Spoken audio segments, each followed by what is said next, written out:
Lillian the Waterer's Greater Works, chapter entitled Greater Works, 1945. When the vision of Him who is all there is, vast or small, dawns within us, the heart is at once freed from the fetters of attachment, egotism, and every form of separateness. When we behold God directly, at once all doubt disappears, as the night goes when the morning comes.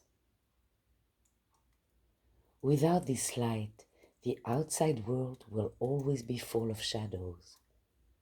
But when this light is found, the whole universe glows with its radiance. Then the chains of karma, past, present, and future, are shattered, and one enjoys perfect freedom. The Upanishads. Until one receives inner light, he knows not what this light is. He believes mental practice to be the final word. Let him have just one taste of spiritual light, and he will know that God is within him, not outside of him, somewhere, as something which he can never actually be, but only reflect. Everything is within us. Nothing is outside of us. Those who identify themselves as mortals, thoughts, or images outside of the Infinite One are denied light of the Eternal until they remove the veil from their hearts. But how can one hear this message unless he will listen to it? How can he behold the true light while his eyes are fastened upon the works of man, treating dream minds, healing dream things, and promoting the teaching of men instead of obeying the way of God? There is not work to be done by mental thinking, but love, love to be entered into by the heart. Love purifies, love humbles, love opens prison doors. Love is the light, love is the Christ. Love cancels the personal. Love is the thinking of a pure heart. Asleep to the true way, one declares that he is not God, he is man. Awake to the true way, one declares that he is God, he is not man. He who speaks from the state of sleep speaks from human reason. He who speaks from the real state of being speaks from revelation. In sleep, mental practice, man holds one thought to get rid of another.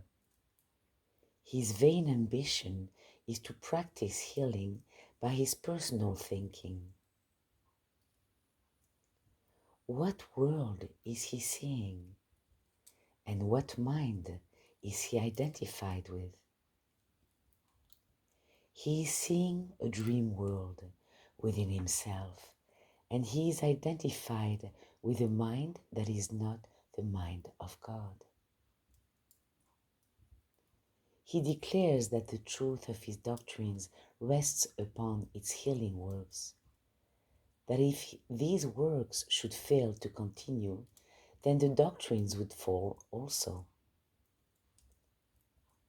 God requires no works of man to cast evil out of his world and uphold his works. Quote, seeing that he giveth to all life and breath and all things. Acts 17:25. and his works were finished from the foundation of the world. Hebrew 4:3.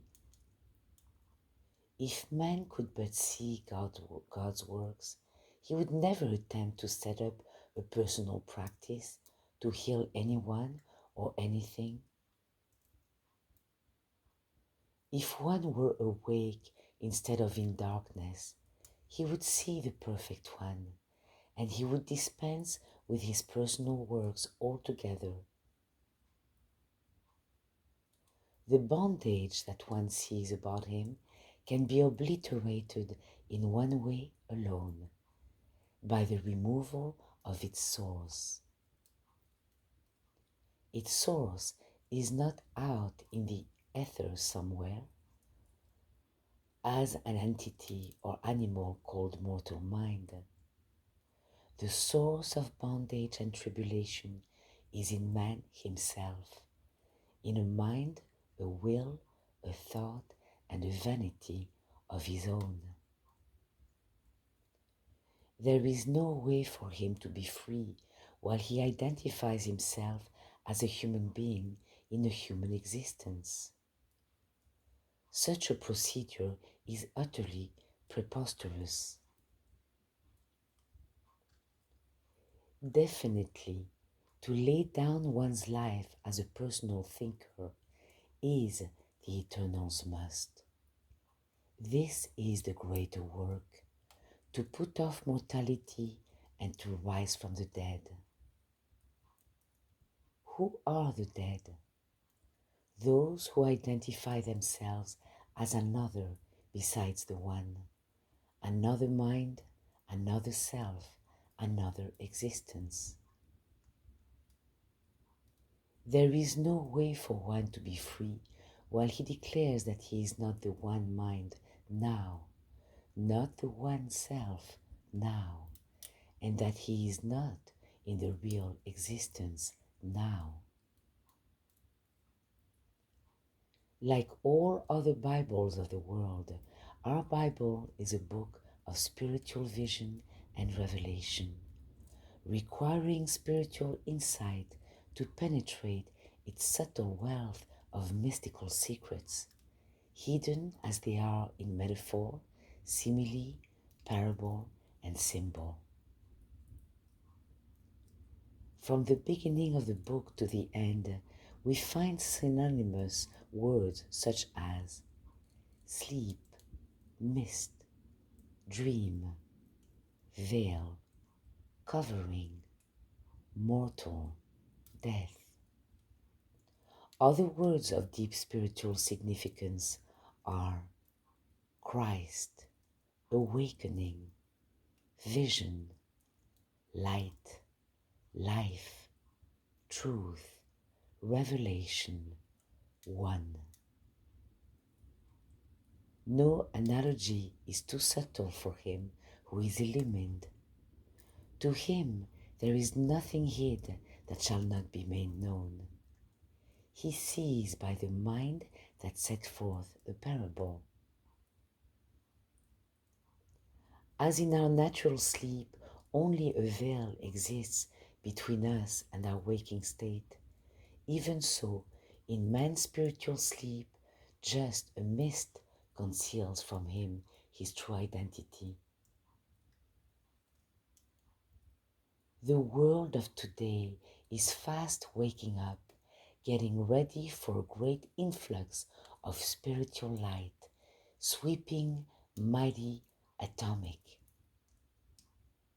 This light is even now rising on the horizon, clearly visible to those who can discern the signs of his times. The days of man's sleep in darkness come to a spectacular end. The morning of the new era dawns. Spiritual illumination in us removes the veil which separates us from our real self. Spiritual illumination does not come as a healing means, as though to heal some form of sin or disease. It sets us free by annihilating personal ego, which is the source of all tribulation and fear. Spiritual revealment is the greater work taking place today. If Jesus could have taken sickness and sorrow out of the world for all of us, he would have done so. He was satisfied to remove it from his world and so be the living way for all of us to follow. His crucifixion symbolizes the death of the ego, his resurrection, his identification as the One. After this was accomplished, he did no more healing work. He saw no one and nothing to be changed. Like sudden crackling of fire or rushing sound of wind, we may hear the stirring, vibrant words, "Awake, thou that sleepest, and arise from the dead, and Christ shall give thee light." Ephesians 5:14.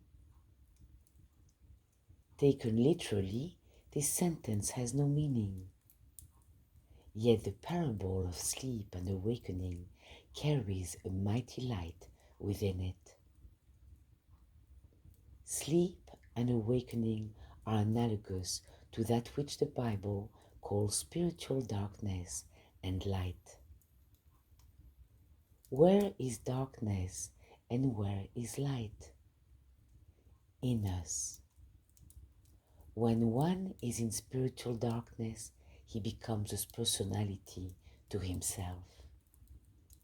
Sleep, darkness, ego, and personality are identical. One's awakening or departure from the human or mental state shall come through Christ or inner light as he humbles himself.